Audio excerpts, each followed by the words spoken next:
En vídeos anteriores hemos hecho hincapié en la importancia que tiene el que las experiencias virtuales estén optimizadas, ya que de otra manera podrían fulminar la magia de la realidad virtual. Históricamente, en la industria del software, y especialmente en la de los videojuegos, hemos visto cómo a medida que aumentan las capacidades de cómputo, es decir, mejores CPUs, GPUs, RAM y demás elementos que componen el sistema, menos importancia cobra la optimización. Pensar así es un error de bulto, y más ahora, cuando estamos en el inicio de los visores stand-alone como Quest, cuyo hardware es bastante limitado si lo comparamos con un PC gaming actual. Las experiencias en estos visores tienen que estar especialmente optimizadas, o simplemente no podremos disfrutarlas. Para obtener el máximo rendimiento, es necesario entender cómo se lleva a cabo el renderizado en tiempo real, y cómo se construye cada frame que se muestra en el visor. De esta manera, y mediante el uso de herramientas específicas de recopilación de datos, podremos medir, evaluar y detectar posibles mejoras de rendimiento. Es por esto que en este primer vídeo dedicado a la optimización del rendimiento de nuestras experiencias, intentaremos entender qué elementos intervienen en el renderizado de un frame y sobre todo qué herramientas de recopilación de datos tenemos que nos permitan detectar la causa de la pérdida de rendimiento. Aunque el contenido del vídeo se hará sobre plataforma Quest 2, cabe destacar que es extrapolable a plataforma PC VR. Comencemos pues con experiencias VR.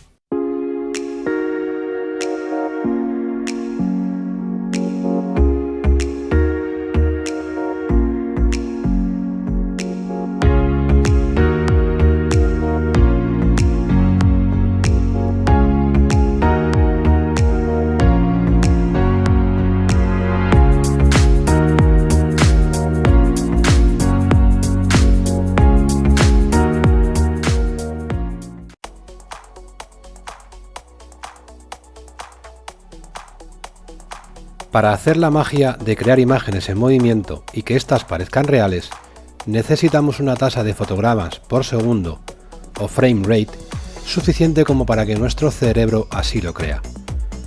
En el caso de la realidad virtual, las tasas varían entre los 72 y los 120 fotogramas por segundo, siendo la tasa ideal la que nuestro visor proporcione, por lo que ya podemos hacer una primera equivalencia, y es que los fotogramas por segundo vienen determinados por la tasa de refresco del visor. Por ejemplo, para el caso de Oculus Rift S, tenemos una tasa de refresco de 80 Hz, lo que determina que 80 serán los fotogramas por segundo ideales. Para el caso de Oculus Quest 2, tenemos tasas de 72, 80, 90 y 120 Hz. Por tanto, al comenzar un proyecto nuevo, una de las decisiones más importantes será la de determinar el frame rate objetivo. Con esto en mente, vamos a hacer una pequeña reflexión. El renderizado en tiempo real más eficiente se consigue cuando no existe absolutamente nada en el proyecto. Reflexiona sobre esto unos segundos.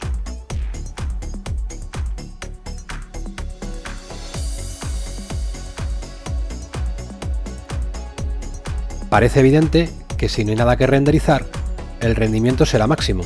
Sin embargo, en el momento en el que se introduzca algún elemento, por pequeño que sea, tendremos pérdida de rendimiento. Por tanto, podemos definir el renderizado en tiempo real como el proceso de gestionar las pérdidas de rendimiento en función de un frame rate objetivo. Para concluir este punto, y dado que el renderizado en tiempo real de un fotograma es un proceso en donde intervienen multitud de actores, tomar el frame rate como medida de rendimiento de estos actores no es la mejor opción, y lo mejor será establecer mediciones en función del tiempo. Para ello, dividiremos un segundo, o lo que es lo mismo, 1000 milisegundos, entre el frame rate objetivo, y esto nos dará el tiempo máximo que el motor gráfico deberá tomar en renderizar un fotograma en tiempo real. Por tanto, las medidas de rendimiento serán, de ahora en adelante, en milisegundos.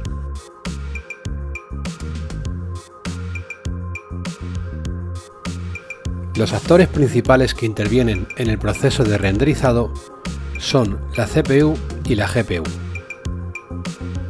Ambas manejan diferentes partes de los cálculos de renderizado, siendo la CPU quien envía miles de instrucciones a la GPU por frame.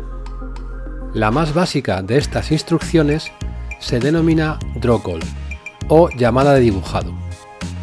Una drawCall está formada por distintos parámetros, siendo alguno de ellos la malla del objeto, el material, solamente uno, ya que una malla con más de un material forzará a crear tantos drawCalls como materiales tenga la malla, la textura usada en el material, información de transformación como localización, rotación y escala.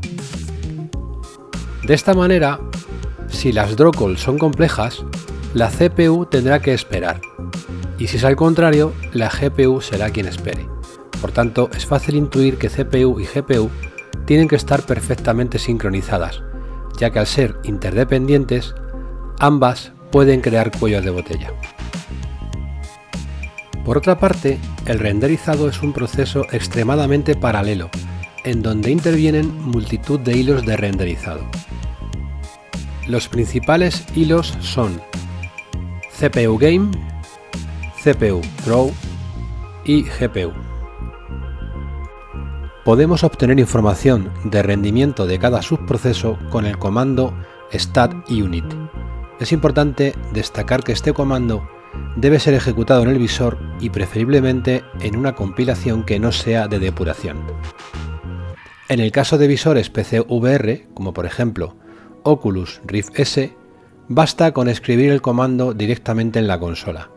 En este ejemplo, observaremos cómo los tiempos son próximos a 12,5 milisegundos, lo cual tiene sentido ya que la tasa de refresco de este visor es de 80 Hz. Para visores Quest 2 no es tan sencillo y habrá que tirar de ingenio, por lo que en este caso tendremos que ejecutar un nodo Blueprint de ejecución de comando de consola. La forma de hacerlo puede ser directamente desde el evento BeginPlay del Blueprint de nivel o a través de botones del controlador, o de triggers o argucias similares. Es importante entender y monitorizar estos hilos, ya que nos ayudará a poner el foco en donde necesitemos optimizar el rendimiento. Este tipo de monitorización recibe el nombre de profiling. Por tanto, profundicemos más en cada uno de estos hilos.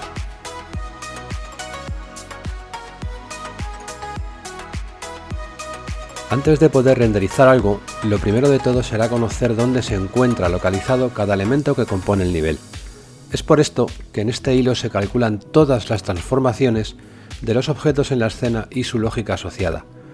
Esto incluye, entre otras, las animaciones, las posiciones de modelos y objetos, las físicas, la inteligencia artificial, el mostrar, ocultar o destruir objetos, las colisiones y toda la lógica del comportamiento, bien sea desarrollada en C++ o mediante Blueprint.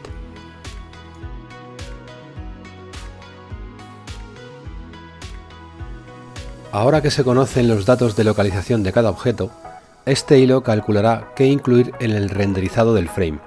Para ello, realizará un proceso de oclusión por cada objeto, creando así una lista de objetos visibles después de llevar a cabo, y en orden, 4 estrategias de oclusión.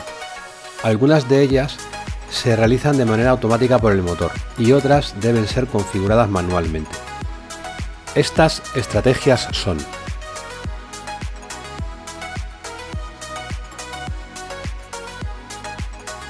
Distance Culling, que es una técnica que elimina los objetos más allá de una distancia determinada de la cámara. Esto se puede hacer objeto por objeto mediante su propiedad de renderizado, Level of Detail o nivel de detalle. Sin embargo, si la escena está compuesta de multitud de objetos, tal vez esta opción no es la más aconsejada, y en su lugar será mejor utilizar la herramienta Cool Distance Volume, con el que definiremos un volumen por el cual se dibujarán objetos en función de tamaños y distancias.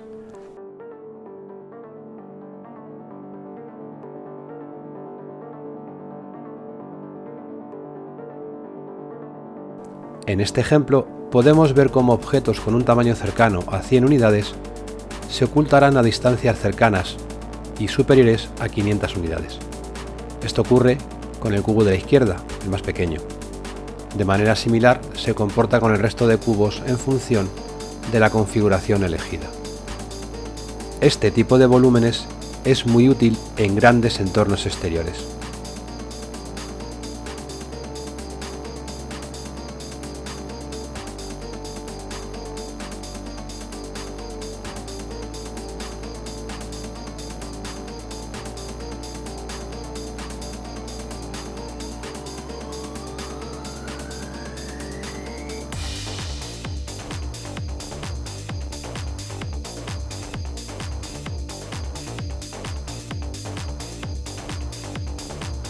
El frustum de una cámara es el volumen imaginario que ésta crea de su área de visión. Por similitud, los humanos tenemos un campo de visión definido por un volumen que depende de lo que nuestros ojos pueden ver, de un lado hacia otro y desde lo más cerca hasta lo más lejos. Imaginar la forma de este volumen es complicado. En cambio, en las cámaras que implementan los motores gráficos es más sencillo, por lo que el frustum de una cámara de un videojuego o experiencia tiene forma de pirámide, como podemos ver en la imagen mostrada. Por tanto, esta estrategia elimina aquellos objetos fuera del frustum de cámara. Cuanto mayor campo de visión, o FOV, más objetos a renderizar y menos oclusión. Esta técnica se hace automáticamente.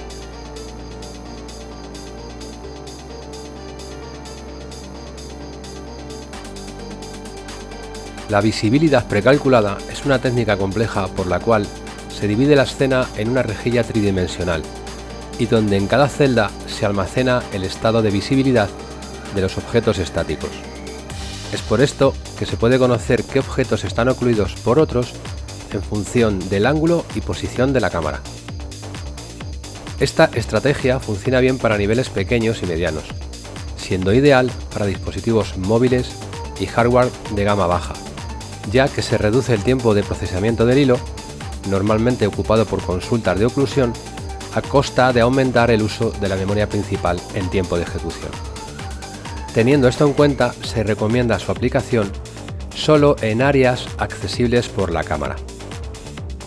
Para hacer uso de esta técnica hay que utilizar la herramienta Precomputed Visibility Volume. Para ello, lo primero de todo será habilitar la visibilidad precalculada desde la solapa World Settings del nivel.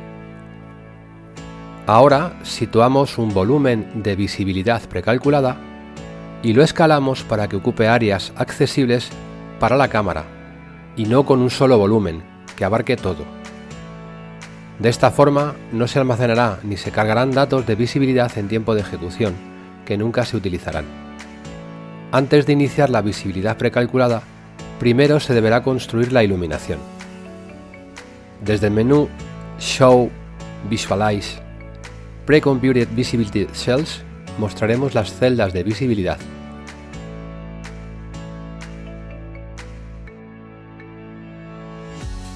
Finalmente, desplegamos el menú de opciones para construir y seleccionamos la opción Precomputed Static Visibility.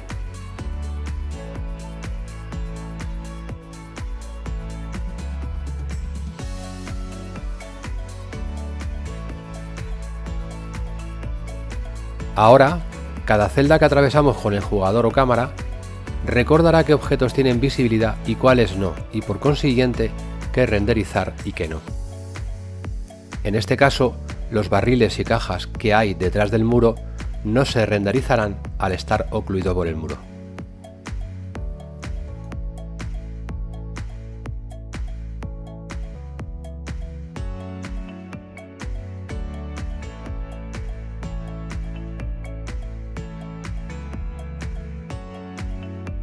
En esta estrategia se comprueba el estado de visibilidad de cada objeto o si éste está ocluido por otro.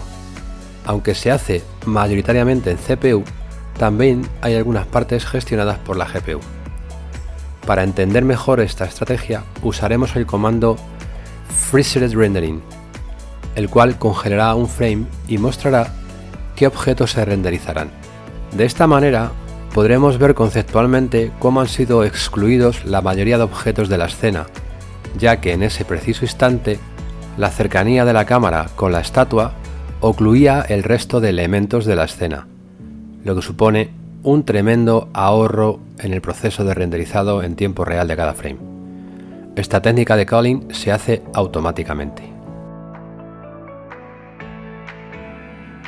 Para ver las estadísticas de estos 4 pasos de oclusión que se realizan en el hilo de dibujado, se pueden utilizar los comandos stat init views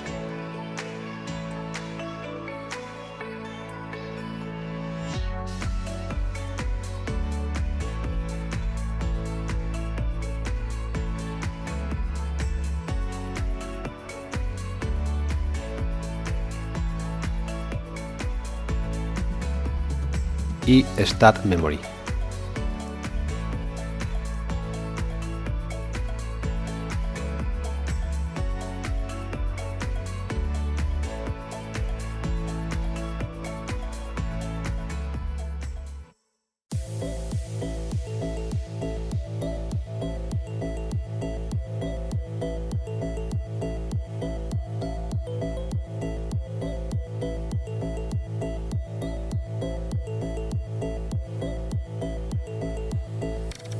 Ahora que se conocen los datos de localización y visibilidad de cada objeto, en este hilo se realizará el renderizado de la geometría. Esto incluye, entre otras, el cálculo y renderizado de sombras, luces, modelos, reflexiones, transparencias y postprocesados. Unreal Engine tiene 2 rutas de renderizado, tanto hacia adelante como en diferido. En realidad, las rutas de renderizado hacen referencia a la forma de renderizar la iluminación en la escena. De forma predeterminada, Unreal utiliza el renderizado en diferido, ya que proporciona mayor versatilidad y otorga acceso a más funciones de renderizado. Sin embargo, por su arquitectura, tiene determinadas características que pueden no ser adecuadas para todas las experiencias de realidad virtual. Es por esto que se utiliza el renderizado hacia adelante, ya que es más rápido al renderizar prácticamente en una pasada. Además, proporciona mejores opciones de suavizado y es más simple en la gestión de transparencias. Entrar en profundidad en el pipeline del renderizado sería un suicidio, ya que esto daría para más de un vídeo, por lo que por el momento lo pospondremos para así poder asimilarlo como se merece. Por otra parte, existen multitud de herramientas que nos permiten obtener estadísticas del rendimiento de la GPU.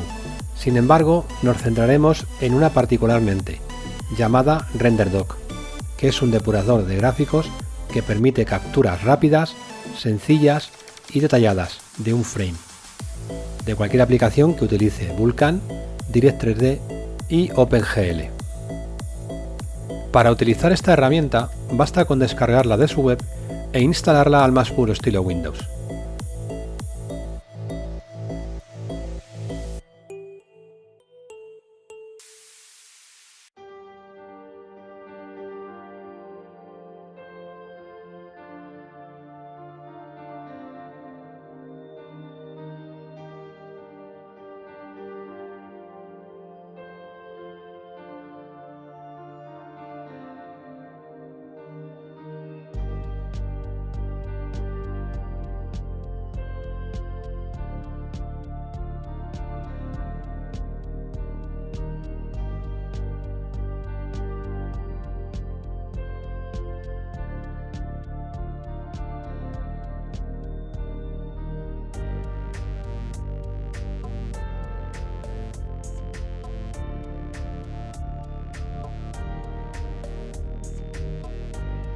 Una vez instalada, la ejecutamos y conectamos nuestro visor, que en este caso serán unas Quest 2, al PC mediante un cable USB-C.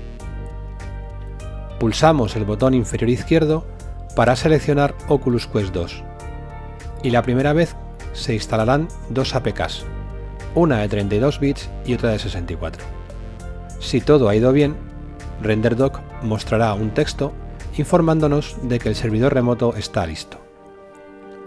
Ahora nos situamos en la solapa Launch Application.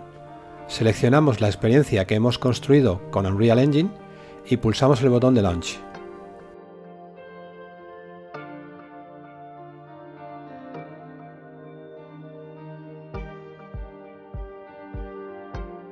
Esto lanzará la experiencia en el visor y tan solo debemos movernos por el entorno hasta localizar la parte que queramos analizar, que generalmente será la que menos rendimiento tenga.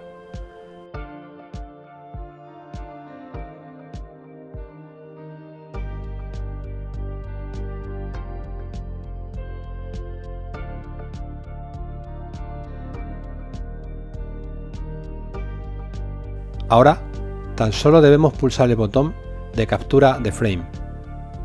Cuando RenderDoc termine el proceso, nos mostrará un recuadro con el frame capturado. Hacemos doble clic en él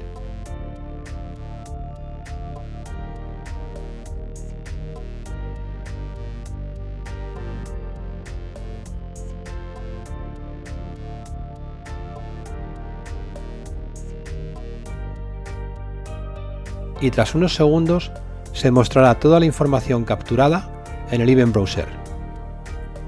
Pulsamos sobre el botón de reloj para que nos muestre la duración de cada acción llevada en el proceso de renderizado .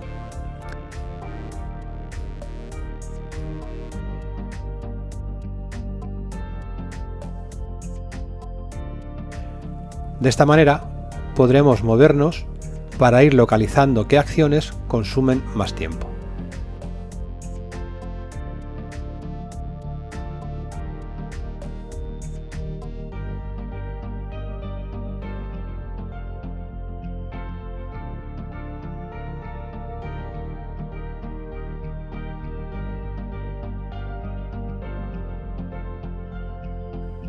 Como puedes observar, RenderDoc es una herramienta tremendamente útil, que requiere de una curva de aprendizaje pronunciada, que se sale del alcance de este vídeo. No obstante, profundizaremos más sobre él en futuros vídeos.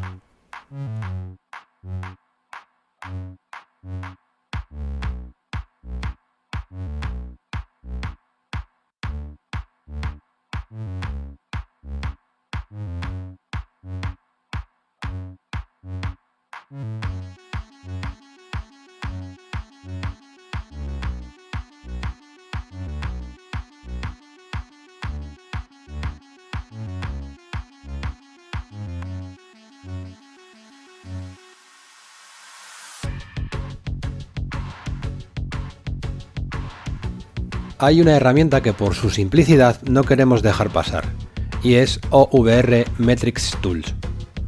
Esta herramienta proporciona métricas de rendimiento a través de un gráfico en pantalla sobre una aplicación en ejecución sobre Quest 2. Su instalación y ejecución se puede llevar a cabo a través de Oculus Developer Hub.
Con este vídeo hemos hecho una primera incursión a temas tan complejos como apasionantes, como es el renderizado en tiempo real.